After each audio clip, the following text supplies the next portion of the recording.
Today, I want to talk about one of the clearest examples in history of mindset shaping destiny. Not talent, not privilege, not luck, mindset.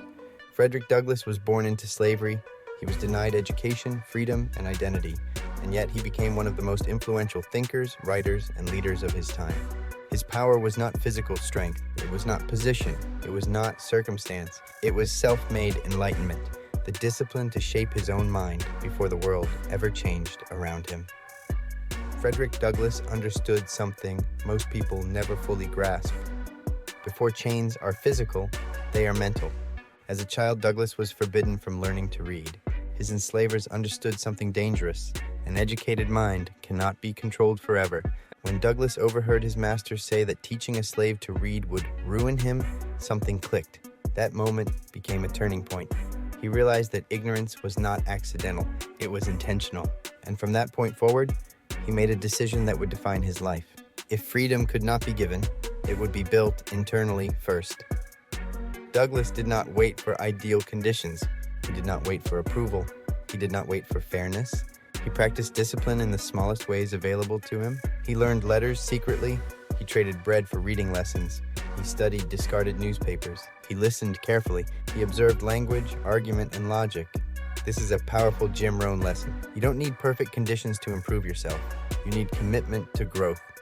Douglass built his mind quietly, patiently, and deliberately, long before the world recognized his worth. Self-made enlightenment is not a moment. It is a practice. Douglass didn't just learn to read, he learned to think. He studied arguments, he sharpened his reasoning. He examined ideas critically. He developed the ability to articulate truth with clarity and force. This is Stoicism in action. He focused on what he could control, his thoughts, his discipline, his effort, his response. Even while enslaved, Douglass was becoming internally free. And that inner freedom eventually made external freedom inevitable. Douglass later wrote that learning to read was both a blessing and a curse, because knowledge revealed the injustice of his condition, but he never regretted it. Why?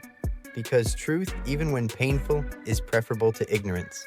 Napoleon Hill taught that definiteness of purpose begins with awareness. Douglass became aware, and once you see clearly, you cannot unsee. Self-made enlightenment often begins with discomfort, but it leads to strength. One of the most powerful lessons from Frederick Douglass is this. He became a free man in his mind before he ever escaped physically. He did not internalize the identity forced upon him. He rejected the idea that his circumstances defined his potential. This is discipline at the deepest level. He chose his identity deliberately, not as property, not as inferior, but as a thinking, capable human being.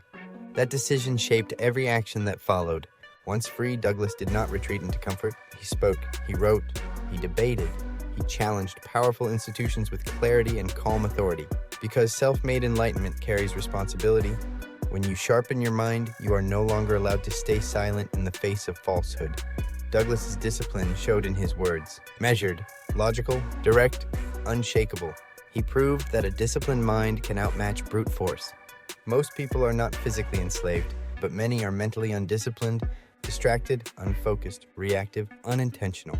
Frederick Douglass reminds us, freedom begins with mental ownership. No one can think for you. No one can discipline your habits for you. No one can build your mindset for you. That responsibility belongs to you alone.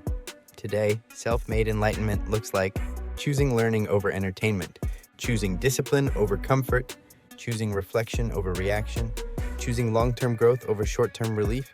It means you do not wait for permission to improve. You build your mind daily, quietly, consistently, and deliberately. That is how lives change. Frederick Douglass shows us this truth. You may not control where you start, but you do control what you become. The disciplined mind cannot be permanently oppressed. When you commit to self-made enlightenment, your growth becomes inevitable. Frederick Douglass did not wait for freedom to begin living with discipline. He built discipline first, and freedom followed. Let that be your lesson. Strengthen your mind.